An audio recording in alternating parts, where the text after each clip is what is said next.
할렐루야. 이런 믿음의 부요함 속에서 살아가는 행복한 성도의 삶을 살기를 주님의 이름으로 축복합니다. 나는 주 안에서 항상 행복합니다. 나는 주 안에서 반드시 승리합니다. 그렇게 될 줄로 믿습니다. 네, 오늘 본문이 포함되어 있는 출애굽기 40장, 출애굽기의 마지막 장인데요. 이곳에는 그동안 이제 이스라엘 백성들이 지었던 이제 성막 모든 기구들, 이것들이 이제 재기능을 하는 순서가 출애굽기의 마지막을 장식하는 40장의 내용입니다. 좀 오늘은 말씀이 우리의 어떤 피부에 당장은 와닿지 않을 수 있으나, 그러나 이제 진행해 보면은 이것이 나에게 얼마나 유익하고 중요한 도전인지를 이해하시게 될 테니까 함께 잘 따라와 주시면 좋겠습니다. 그래서 이 출애굽기 40장을 뭐라고 부르냐 하면은 성막 봉헌장이다, 이렇게 부르게 됩니다. 그래서요, 본문의 내용을 보면 하나님께서 지금까지 시내산에서 만들라 명령하신 성막과 기구들 모든 것을 이제 비로소 정해진 장소에 완벽히 설치하라는 명령이 담겨져 있는데, 그리고 우리가 본문에서 읽었습니다만 가장 중요한 행위가 한 가지 아주 뚜렷하게 드러나는 것을 볼 수 있죠. 그게 바로 기름 부음인 것입니다. 기름 바름의 과정이 진행되고 있는 것을 볼 수가 있습니다. 관유를 모든 만든 기물에 바른다, 그런 뜻인데요. 본문 먼저 9절 함께 읽어보고 내용을 진행해 보시도록 하겠습니다. 잘 따라와 주시면 좋겠습니다. 9절 함께 봉독합니다. 또 관유를 가져다가 성막과 그 안에 있는 모든 것에 발라 그것과 그 모든 기구를 거룩하게 하라. 그것이 거룩하리라. 관유가 어떤 것이길래 이것을 바름으로써 기물들이 거룩하게 되었던 것일까요? 관유는 anointing oil이라고 번역이 되는데요, 붓는 용도로 사용되는 기름이다는 뜻을 갖습니다. 그래서 붓는 것입니다, 관유는요. 그래서 성막에도 붓고 모든 기구들에게도 붓고 다 발라지게 된다는 뜻을 갖고 있는 것이죠. 그뿐만 아니라 이제 말씀 후반절에 보면은 사람에게까지, 대제사장 아론과 그 아들들에게까지 기름 부음이 이루어진단 말이죠. 그렇다면 왜 하나님은 이렇게 관유를 부으라고 하셨을까? 하나님은요, 관유를 만들라 명령하시면서 이 관유를 거룩하다라고 규정하신 그 말씀이 있습니다. 그래서 하나님은 그 관유를 그냥 관유라고 하지 않으시고 거룩한 관유다, 그렇게 출애굽기 30장에 말씀하고 있거든요. 그러므로 관유에 있어서 가장 중요한 개념이 있다면 그것은 거룩함인 것입니다. 하나님이 관유를 만들라고 목적하신 그 목적은 바로 거룩함에 있는 것입니다. 거룩하게 만드시려고. 그래서 하나님은요, 성막에 사용되는 모든 기구들에 이 거룩한 관유를 바르라고 하셨고, 그래서 거룩하게 구별되었던 것입니다. 자, 그렇다면 같은 질문, 관유가 무엇이길래 거룩한 성분이 그 안에 어떤 있었던 것일까요? 그래서 바르기만 하면 거룩한 물건이 되고 거룩한 사람이 되었던 것일까요? 실제로 출애굽기 30장에 보면은요, 관유에 대해서 더 자세히 나와 있거든요. 그런데 그 관유를 제조할 때 사용한 재료들까지 상세하게 기록되어 있습니다. 그리고 재료가 몇 그램 들어가고 이런 레시피까지, 정확한 그 사항까지, 항목까지 다 출애굽기 30장에 있거든요. 그런데 그 내용들을 보면 굉장히 값비싼 재료들로 만들어졌다는 것을 알 수가 있는데, 자, 그렇다면 여러분, 값비싸다라고 하는 것과 거룩하다라고 하는 것에 무슨 관계가 있는 것일까요? 명품을 많이 걸치면 그 사람은 자동적으로 아주 귀한 사람이 되는 것일까요? 또는 이 관유가 갖고 있는 어떤 거룩함의 비밀은 우리에게 아직 알려져 있지 않은 이 제조 비법에 있는 것일까요? 어떤 감추어진 비법에? 그렇지 않다 하는 것입니다. 관유에 대해서 좀 더 나와 있는 출애굽기 30장 말씀이 있다고 했죠. 그 부분에 대해서 조금 한 구절 읽어보고 오늘 말씀을 계속 진행해 가겠습니다. 출애굽기 30장 중에서요 31절과 32절을 함께 한번 읽어보시도록 하겠습니다. 읽어보도록 합니다. 이스라엘 자손에게 말하여 이르기를 이것은 너희 대대로 내게 거룩한 관윤이 사람의 몸에 붙지 말며 이 방법대로 이와 같은 것을 만들지 말라. 이는 거룩하니 너희는 거룩히 여기라. 32절을 왜 정신 차려요. 자, 여러분, 우리가 주목할 성경의 표현은 이런 부분입니다. 하나님은 말씀하셨습니다. 이는 거룩하다. 거룩하다고 규정하셨고 또 하나 말씀하셨습니다. 너희는 거룩히 여겨라. 즉 이것은 너희는 이것을 거룩한 것으로 간주하라, 이런 뜻인 것이죠. 따라서 이것은 하나님이 규정하신 거룩하심이라는 게 어떤 방식으로 규정되는지, 어떤 형태로 인정되는지 이것을 알게 하는 굉장히 중요한 힌트가 되기도 하는 것입니다. 너희는 이것을 거룩하게 여겨라. 어쩌면 이것은 관유 자체가 거룩하다는 뜻이라기보다 하나님이 그것을 거룩하다고 규정하셨기 때문에 관유가 거룩한 용도로 사용될 수 있었다라고 보는 것이 더 합당한 해석일 것입니다. 달리 말하면 하나님이 관유를 거룩하게 만드셨다는 뜻이기도 하겠죠. 그렇기 때문에 정말 관유가 거룩한 것이 되었다는 뜻이기도 할 것입니다. 자, 그렇다면 질문을 다시 한번 하면 이 거룩함의 출처가 어디일까요? 이 거룩함의 출처는 누구일까요? 이 질문에 정확한 답을 확인하고 그리고 정답을 내리자는 것이 오늘 말씀의 목적이기도 합니다. 여러분, 관유라고 하는 이 굉장히 값비싼 물건인데 바로 이것이 거룩함의 출처가 아니라 그 관유에 거룩함을 부여하신 하나님이 바로 이 모든 거룩함의 근원이시며 출처가 되신다는 사실을 확실하게 못 박자는 것이 오늘 말씀의 주제가 되겠습니다. 여러분, 이것을 온전히 깨닫는 게 얼마나 중요한 것인가? 그것은 여러분, 다음과 같은 나의 구원에 관한 정확한 의미와 비밀까지도 우리가 더 깊이 알 수 있게 만들기 때문입니다. 나라는 한 죄인이 어떻게 구원받을 수 있었을까요? 여러분, 천국은 허물 있는 사람은 못 들어가는 곳입니다. 죄를 갖고서는 절대 들어갈 수 없고 통과할 수 없는 곳이 천국문인 것입니다. 그런데 어떻게 나라는 사람이 구원을 받을 수 있었을까? 여러분, 허물 많지 않습니까? 잘못한 거 많이 있지 않습니까? 부끄러운 거, 감추고 싶은 건 많이 갖고 있지 않나요? 내 부족함은 내가 아는데 어떻게 내가 구원받은 하나님의 자녀가 될 수 있었을까? 나 같은 이 죄인도 하나님 앞에서 의롭다함을 받을 수 있었던 것은 정말 내 자신이 뼛속부터 의로운 자였기 때문이 아니라 단지 예수를 믿는 나를, 예수 십자가를 고백하고 믿는 나를 의로운 자로 여겨주시기로 하나님이 결정하셨기 때문인 것입니다. 나는 거룩한 존재가 아닌 것입니다. 어딜 봐도 누가 봐도 나는 거룩지 않습니다. 나는 미완성의 존재입니다. 잘못하는 일들이 많습니다. 실수도 많습니다. 이것은 나 자신도 잘 아는 사항이고 옆 사람한테 물어보면 더 잘 말해줄 수 있는 사안입니다.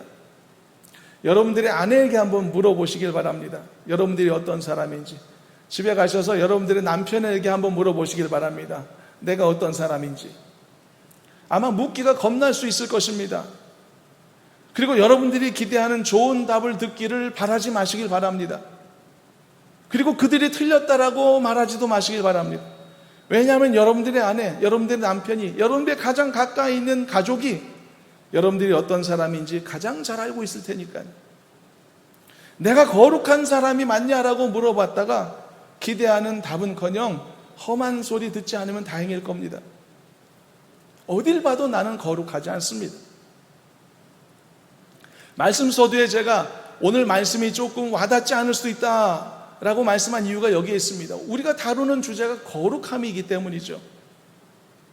관심도 별로 없고 또 나와는 상관도 없는 것 같고 나는 거룩하지도 않고 그렇기 때문에 이 말씀이 와닿지 않을 수 있는 것입니다. 그러나 잘 따라와 주시라고 말씀했죠.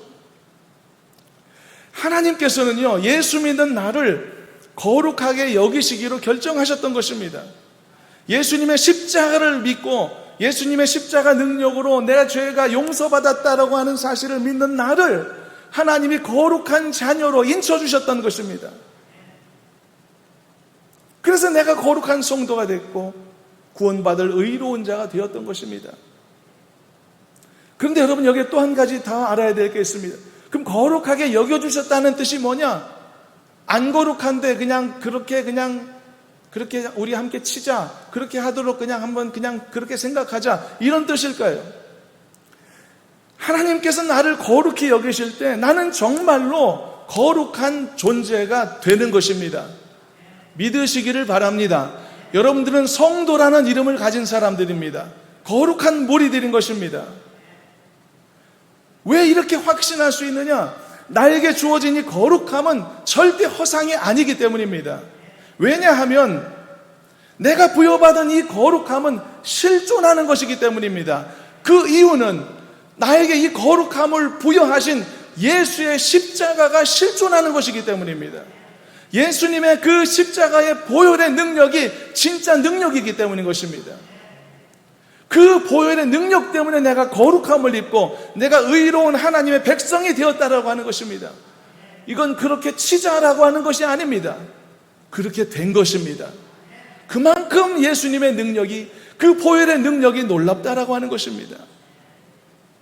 십자가의 권세는 실존하는 권세인 것입니다.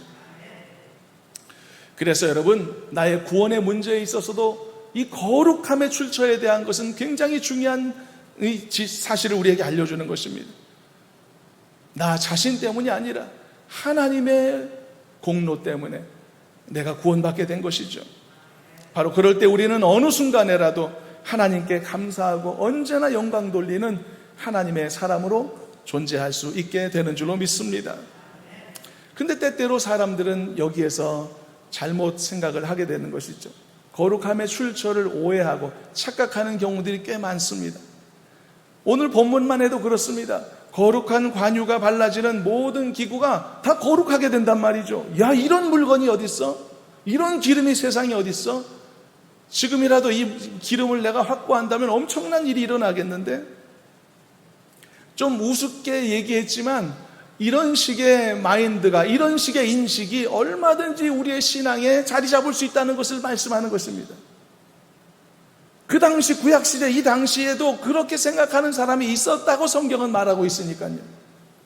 그래서 어떤 사람들은 자신의 거룩함을 위해 나를 거룩하게 만드신 하나님 바라보는 게 아니라 관유에 집착하는 일이 생기게 된다는 것입니다. 어디 좋은 관유 없나 이렇게 막 살펴보고 말이죠. 그래서 나타나게 되는 현상이, 어떤 사람들은 이 관유를 사사로이 만들고 사사로이 사용하고 사사로이 소유하는 이런 일들이 생겨나게 되었었던 것입니다. 이건 좀 여기도 또 와닿지 않죠. 지금이야 뭐 관유라는 게 있습니까만 당시에는 제조법도 알려져 있고 만들 수도 있었으니 얼마든지 이런 일들이 가능할 수 있었던 것이겠죠. 그래서 출애굽기 30장에 관유에 대해서 더 자세히 나와 있다고 했죠. 그 말씀을 보면은요, 이 관유를 임의로 함부로 만들거나 사용하는 것을 금지한 내용까지 기록되어 있는 것을 봅니다. 그러니까 사적으로 소유하고 싶은, 사용하고 싶은 유혹의 대상이 될 수 있었다는 뜻이겠죠. 굉장히 값비쌌기 때문에 비싼 거 좋아하는 마음이었을 수도 있겠고, 이것을 갖게 되면 내가 거룩함을 소유하게 할 것이다 라는 생각을 가진 경우들도 아마 있었을 것입니다. 여러분, 이런 경우의 무지함은 오늘날의 다양한 형태로도 나타나고 있는 것입니다. 여러분들 집에 가시면 벽에 여러분들이 좋아하는 성경 구절, 성구가 혹시 붙어 있는 경우들도 있겠죠. 어떤 경우에는 예수님의 십자가가 걸려 있는 경우도 있을 것이고요.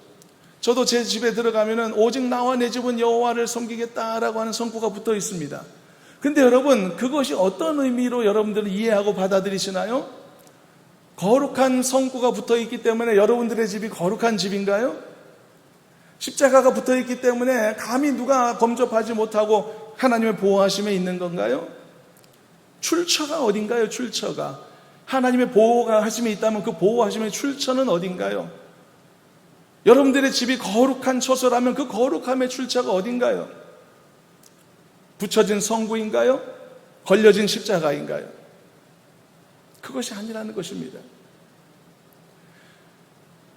우리 집이 거룩한 하나님의 처소이고 하나님의 보호받는 아름다운 가정인 이유는 내가 집을 들어오며 나가며 내 눈으로 확인하는 이 거룩한 하나님의 말씀, 하나님의 약속의 말씀을 내가 항상 묵상하고 바라보며 믿고 신뢰하며 붙잡고 있는 나의 믿음의 모습 때문에 하나님께서 내 가정을 보호해 주시는 것이고 내 삶을 지켜주시는 것입니다. 그 보호하심의 출처가 어디냐? 그 거룩함의 출처가 어디냐? 우리가 오해할 때가 많은 것입니다. 성지순례 한 번 더 갔다 오면 나는 그만큼 거룩함에 가까워질까요? 일주일 금식 한 번 더 하면 나는 그만큼 더 아주 신령한 사람이 될까요?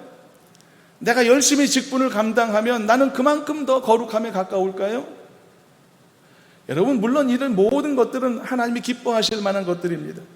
믿음의 선진의 발자취를 돌아보는 것도 굉장히 의미 있는 시간이고, 간절히 매달려 기도하는 금식은 늘 하나님이 기뻐하신다고 말하고, 최선을 다해 직분을 감당하는 충성된 청지기를 기대하시는 하나님의 마음에 합하죠. 다 기뻐하실 일입니다. 그러면 관유를 부는 행위는 뭐냐? 어떤 의미냐? 여러분, 완성된 모든 물건들의 기물들의 관유를 부으라 하신 분이 하나님이시다는 사실을 기억하십시오. 그러므로 여러분, 당연히 관유를 붓는 행위를 하나님은 기뻐하실 것입니다. 당연하죠. 그러나 이런 나의 행위가 거룩함의 근원은 아니라는 말씀을 하는 것입니다. 금식했기 때문에 내가 더 거룩해진 게 아니라, 금식하면 하나님이 기뻐하시지만 그것 때문에 내가 거룩한 게 아니라, 금식하며 하나님 앞에 나아가는 나의 간절함과 진실됨과 그 매달림을 하나님께서 기쁘게 받으시기 때문에 하나님께서 좀 더 나를 더 가까이 이끄시는 결과가 나온다는 뜻입니다. 여러분, 그 편의점에 가보면 그 벽에 둘러서 설치된 냉장고를 볼 수가 있는데요. 근데 우리가 아는 상식과 좀 다른 시스템인 것을 여러분 혹시 아십니까? 또 그런 데도 있고 아닌 데도 있던데요. 근데 어떤 편의점 냉장고에 가면은요, 앞에서 문을 여는 것은 항상 물건을 꺼내는 용도로만 쓰게 되고요. 냉장고 뒤쪽 벽면이 뚫려 있어가지고 거기에 문이 새로 있는 경우들이 많이 있더라고요. 그래서 뒤쪽에서는 이 물건을 계속 공급하고 집어넣는 그런 용도로 사용되는 뒷문이 있던 것을 볼 수 있습니다. 그래서 냉장고에 물건을 공급하는 자재 창고 같은 것이 뒤쪽에 설치되어 있는 것을 볼 수 있는데요. 근데 이걸 모르는 사람들은 냉장고 열면 거기서 물건 나오는 것으로만 생각하지만, 진짜로 물건을 공급하는 곳은 냉장고 자체가 아니라 그 뒤에 설치되어 있는 자재 창고인 것이죠. 근데 이걸 알지 못하는 사람은 냉장고만 바라보는 것이죠. 정말 중요한 건 그 뒤에 공급차인데 말이죠. 우리의 모든 거룩함의 출처가 어디인가를 분명하게 알 때 우리는 더 지혜롭고 더 올바른 신앙의 자세를 가질 수 있다는 말씀을 하는 것입니다.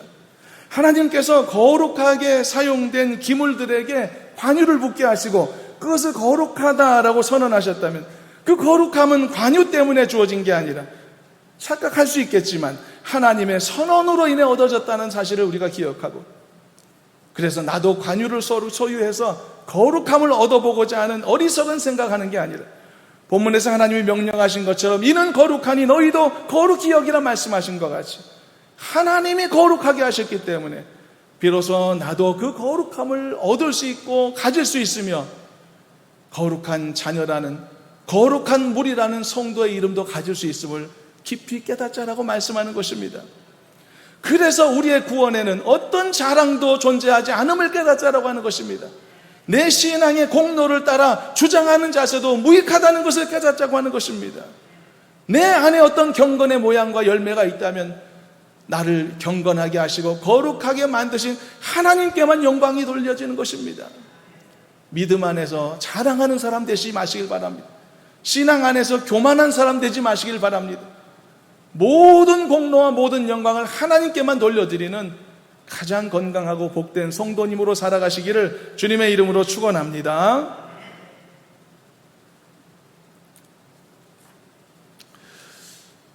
그리고 이어지는 오늘 본문을 보게 되면 또 하나님께서는요, 성막과 기물들 뿐만이 아니라 제사장직을 맡게 될 사람에게도 이제 기름 부으심을 명령한 내용을 볼 수가 있거든요. 이번에는 사람에 대해 기름 바름이 이루어진다는 거죠. 그럼 이건 어떤 또 의미를 우리가 가질 수 있을까요? 본문 12절과 13절을 한번 또 읽어보겠습니다. 먼저 12절, 13절 합독합니다. 너는 또 아론과 그 아들들을 회막문으로 데려다가 물로 씻기고 아론에게 거룩한 옷을 입히고 그에게 기름을 부어 거룩하게 하여 그가 내게 제사장의 직분을 행하게 하라. 자, 기름 부음은 사람에게도 이루어지기도 했습니다.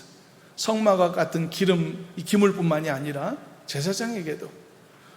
그리고 그 기름 부음을 받은 그 사람이 거룩한 존재가 되었다는 이야기입니다. 대체 관유가 뭐길래 사람에게까지도 거룩함이 부여되는 이 관유의 의미, 기름 부음의 의미를 이런 차원으로서 좀 더 한번 접근해 보시도록 하겠습니다. 잘 따라와 주시길 바랍니다. 사실 성막과 그 모든 기구에다 기름 바른다는 것을 한번 상상해 보시길 바랍니다. 잘 상상이 안 갈 것입니다. 우리가 아는 기름이 관유 같은 기름입니다. 미끌미끌하고 유들유들한 기름, 그 기름인데요, 그 기름이 모든 기물에 발라져 있다 한번 생각해 보십시오. 여기는 강대상에 기름칠을 다 한다고 생각해 보십시오. 모든 이 마이크에도 기름이 다 범벅되어 있고 여러분들이 앉고 있는 의자도 기름칠을 다 했다고 한번 생각해 보십시오. 여러분 어떤 기분인가요? 유쾌할까요? 별로 유쾌할 것 같지 않습니다. 끈적끈적하니까 먼지도 내려앉을 것 같고 좋은 냄새도 안 날 것 같고 무슨 곤충 파리 같은 것도 막 들끓 것 같은 느낌이 들지 않나요? 게다가 물건이 아니라 내 몸에 바른다? 내 몸에 온몸에 기름을 바른다? 절대 유쾌할 것 같지가 않습니다. 아주 불편하게 여겨지겠죠? 그렇기 때문에 만일 이것이 하나님이 내린 명령이 맞다면, 하나님이 명령하셨잖아요, 기름 바르라고. 그렇다면 이 세상에 어느 누구도 스스로 이런 종류의 일을 해야 되겠다는 생각조차 못하는 부류에 속한 일일 것입니다. 누가 강력하게 시키거나 강압적으로 말하지 않는다면 누구도 이런 일은 하지 않는다는 뜻입니다. 왜 기름을 바릅니까? 왜 사람 몸에 기름을 뒤집어 씁니까? 누구도 상상하지 못할 일이라는 의미, 따라서 누구도 스스로 하지 않을 종류의 행위라는 의미, 이것이 모든 기물과 사람의 기름을 바르는 행위다라고 우리가 말할 수 있을 것입니다. 그래서 어쩌면 하나님께서 그런 이유 때문에 이 기름 바르는 행위 안에 거룩함이라고 하는 일종의 상징적 의미를 부여하셨던 것이 아닐까요? 쉽게 풀어 설명하면 그렇습니다. 여러분, 거룩함이 앞서 맨 처음 서두에서 이미 말씀드렸듯이 우리에게 잘 와닿지 않는 이유가 우리가 스스로 거룩함의 길을 가지 않는 사람들이기 때문입니다. 스스로 여러분 거룩을 선택하는 사람은 세상에 없습니다. 누구도 그렇지 않습니다. 사실 거룩의 함에 대해서 나누고 있는 오늘의 이 말씀도 그래서 와닿지 않는다고 말하는 것입니다. 익숙하지 않고 관심도 별로 없거든요. 거룩하다고?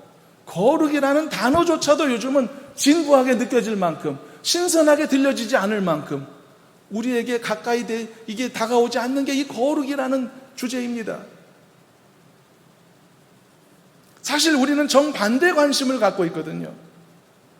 여러분, 사람은 가만히 놔두면은 거룩함 쪽으로 기우는 것이 아니라 죄성 쪽으로 기울어지게 되어 있습니다. 이것은 인간이 가지는 어쩔 수 없는 나쁜 관성입니다. 나쁜 관성. 여러분, 공부하는 학생 방치하면 어떻게 될 것 같습니까? 더 잘할 것 같습니까? 공부 쪽으로 기울지 않습니다. 노는 쪽으로 기울죠. 일하는 사람도요, 가만히 놔두면 더 잘할 것 같습니까? 열심히 일하는 쪽으로 기울지 않고 대충 하는 쪽으로 기울어지게 되어 있습니다. 원래 그렇습니다. 사람이라는 존재가.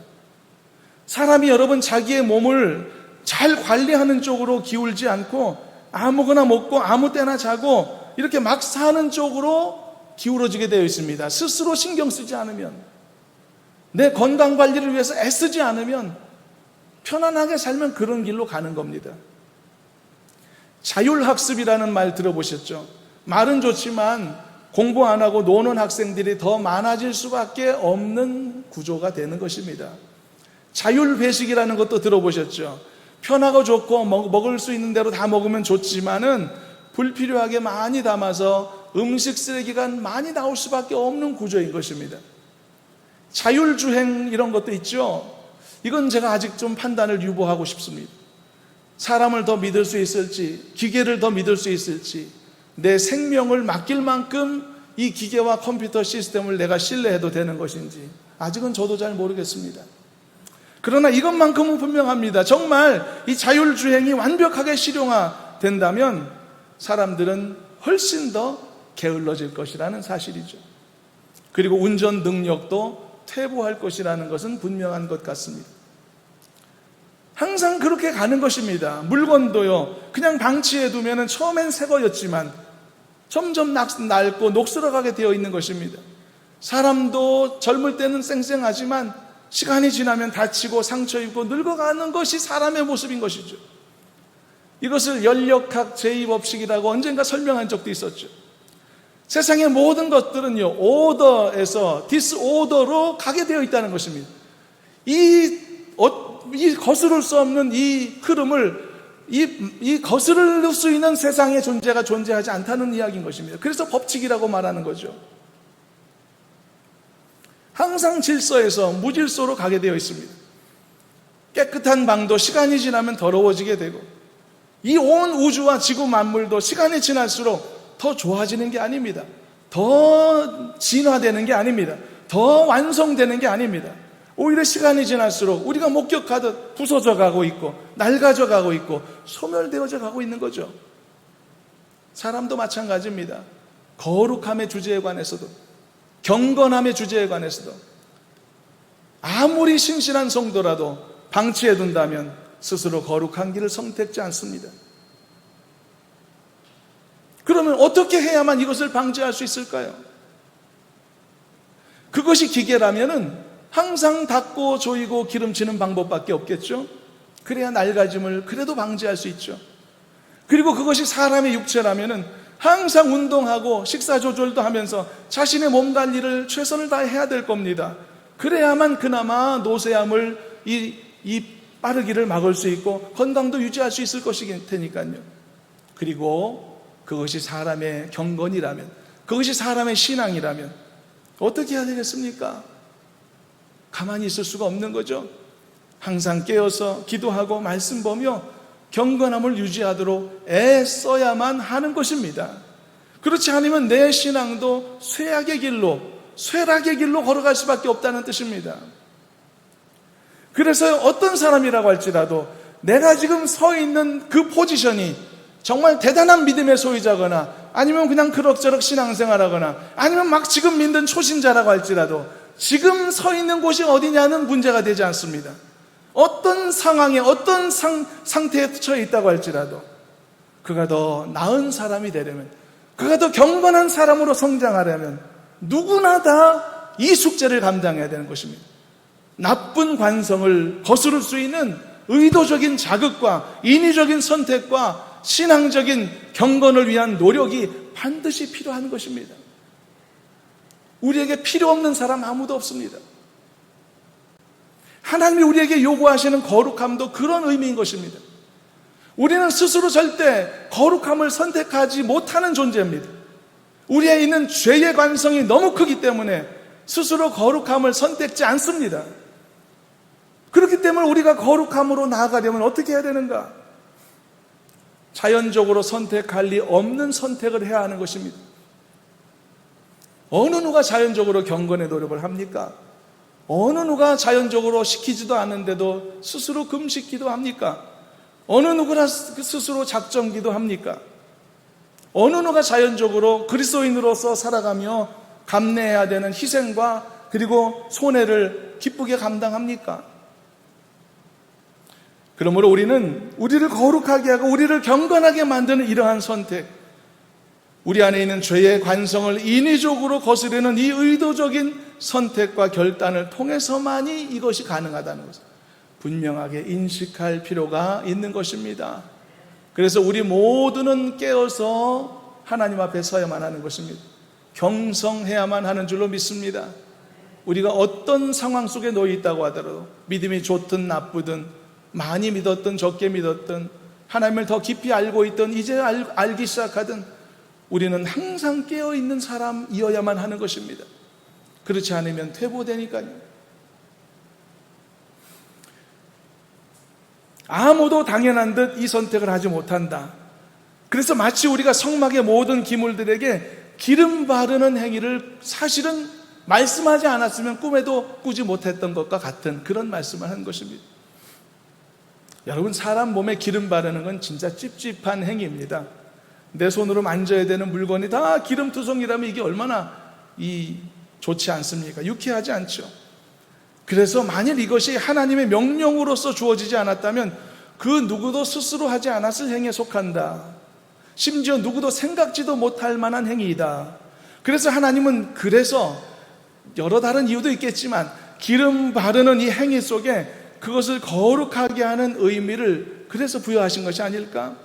절대 스스로 선택하지 않을 일, 인간의 본성으로는 자연적으로 하지 않을 만한 일, 그러나 오직 하나님이 명령하심에 따라 그리고 그 명령에 순종하고 결단하는 사람만이 할 수 있는 일, 그게 바로 명령에 따라 기름 붓는 일이고 기름 바르는 행위인데, 그래서 우리도 거룩한 성도가 되어 하나님의 이 거룩함을 유지하기 위해서도 우리가 스스로 선택할 수 없는 길이나 하나님이 명령하시면 선택할 수 있고 그리고 그것을 통해서 취할 수 있는 것이 거룩이고 경건이라고 하는 사실, 바로 이 하나님의 기름 부으심의 명령 속에 그런 의미도 담아 놓으신 것이다 라고 보는 것입니다. 그래서 우리는 다시 한번 이 거룩함이라는 주제를 더 깊이 생각해 보게 되는 것이죠. 여러분, 예수님께서도 천국에 대해서 설명하실 때 이런 비유를 하셨는데요. 한번 읽어보겠습니다. 마태복음 7장 13절과 14절인데요. 함께 한번 읽어보도록 합니다. 좁은 문으로 들어가라. 멸망으로 인도하는 문은 크고 그 길이 넓어 그리로 들어가는 자가 많고 생명으로 인도하는 문은 좁고 길이 협착하여 찾는 자가 적음이니라. 군자는 대로행이라는 옛말이 있는데 그 말 맞지 않습니다. 군자만 대로입니까? 모든 사람들이 큰 길 좋아합니다. 깨끗하고 안전한 길 다 좋아하죠. 가만 놔두면 좁은 문 선택할 사람이 없습니다. 험한 길을 선택할 자가 없습니다. 가만 놔두면 다 편한 길, 다 넓고 화려한 길을 선택하게 되어 있는 것이죠. 그럼 어떻게 하게 될까요?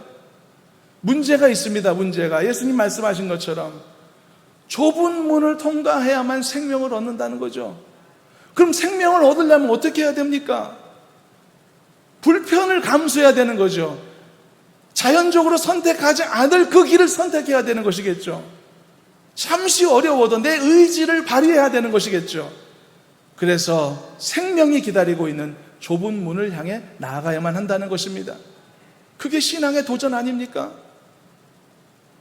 혹시 일주일에 한 번 겨우 예배 참석하는 것조차도 불편하고 어렵게 생각하며 살아간다 할지라도, 또는 직분을 성실히 감당하는 일이 나에게 굉장히 부담스럽게 느껴진다 할지라도, 또는 셀 리더로서 섬기는 일이 보람찾고 기쁨을 얻는 것이 불편하고 그냥 벗어내고 싶다 생각할지라도, 여러분, 의지적인 노력으로 올바른 선택을 하게 될 때 나는 모두가 다 자연적으로 선택하는 멸망을 향하는 그 길이 아니라 좁은 문을 선택하는 지혜로운 사람이 될 수 있는 것이고, 하나님의 은혜를 입은 거룩함이라는 이름을 가진 성도가 비로소 될 수 있다는 사실인 것이죠. 어떤 선택을 해야 될까요? 우리 가운데 이미 정답은 내려진 줄로 믿습니다. 좁은 문을 선택하는 지혜로운 성도가 되시기를 축원합니다. 거룩하라 라고 말씀하신 하나님의 말씀에 귀를 기울여서 우리도 이 경건의 삶으로, 거룩한 성도다운 삶으로 살아나갈 것을 다시 한번 말씀 안에서 결단하고 다짐할 수 있는 우리가 되어야 할 줄로 믿습니다. 말씀을 정리하겠습니다.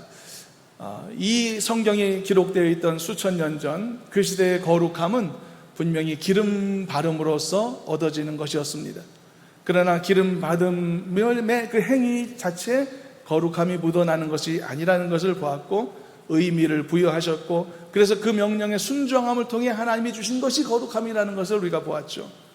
그러므로 거룩함을 얻기 위한 순종에는요, 본능을 거스르는 의지가 필요하다는 도전을 우리가 받았던 것입니다. 누구도 스스로 생각지 않고 하지도 않았을 행위, 기름 바름이라고 하는 이 낯선 행위, 이것은 우리에게 거룩함이라고 하는 것이 어떤 경로와 어떤 의미로 우리에게 주어지는 것인지를 암시하는 그런 말씀이기도 하다는 것을 우리가 함께 살폈던 것입니다. 기름 바르는 행위, 누구도 선택할 행위가 아니라는 점, 그래서 우리가 거룩한 성도로 살아가는 그 길도 역시 그래서 본능에만 충실할 때 절대 이룰 수 없는 것, 우리에게 믿음의 결단이 필요하고 노력과 수고가 반드시 필요한 길이라는 사실을 다시 한번 생각할 수 있었습니다. 사랑하는 여러분, 우리가 가져야 될 거룩함과 경건함은 절대 아무 생각 없이 산다고 해서 주어지는 게 아니라는 것을 반드시 잊지 마시기를 바라겠습니다. 나의 본능에 거스르는 결단이 필요하며 다짐이 필요하고 기도하며 애쓰는 수고가 뒤따라야 한다는 것을 잊지 마시기를 바랍니다. 새벽 시간에 잠 깨워서 새벽 예배 나오시는 분들이 계시죠. 그분들 절대로 여러분 본능적으로 되는 거 아닙니다. 나이 드니 새벽잠 별로 없어서 자연스럽게 교회에 나오게 되더라, 그렇게 생각지 마시길 바랍니다. 누구나 잠자고 싶고 누구나 더 있고 싶습니다. 그러나 주님 앞에 나오기 위해 애쓰고 힘쓰는 믿음의 결단의 결과라는 것을 인정하시길 바랍니다. 하나님 앞에 더 가까이 나오고자 하는 모든 것에는 우리의 노력이 필요합니다. 우리의 수고가 필요합니다. 당연하다 생각하지 마시기를 바랍니다. 그러므로 여러분들도 앞으로 더 거룩한 성도답게 살아감에 있어서 조금도 삶에 부족함이 없도록 날마다 새롭게 다짐하며 오늘 도전받고 필요한 결단들을 새롭게 이루어 나가는 그런 힘 있는 그리스도인들, 지혜로운 성도님들이 되시기를 주님의 이름으로 축원합니다. 기도하겠습니다. 하나님 감사합니다. 우리를 거룩하게 하시고 하나님의 자녀로 불러주신 것을 감사합니다.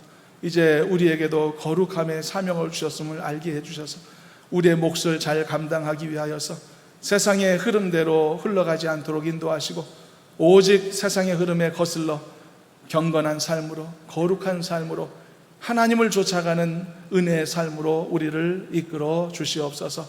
이와 관련된 모든 믿음의 결단들이 우리 각 사람들에게 이루어지도록, 심령들에게 이루어지도록 도와주시옵소서. 예수님의 이름으로 기도하옵나이다. 아멘.